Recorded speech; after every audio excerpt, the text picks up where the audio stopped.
own date paste. I took dates, I took out the pits. These guys here, took them out. I added some prunes, and I'm going to cook it with a little bit of water.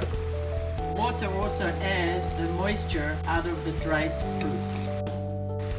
I'm sure you can buy date paste already made, but I'm also sure that they add a lot of sugar to the paste. This is no added sugar. So this is no added sugar.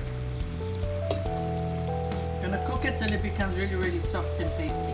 Give it a stir, and then when it cools down, I'm going to run it through the blender and refrigerate my paste till it's ready to be used. This is so much better than buying store date paste, because the ones in the store has lots of added sugar. I haven't added any sugar to this. Just melted it in our frying pan with some water. And this is how you make your own date paste. So this is the date spread that I cooked in the refrigerator. Thank you for joining me.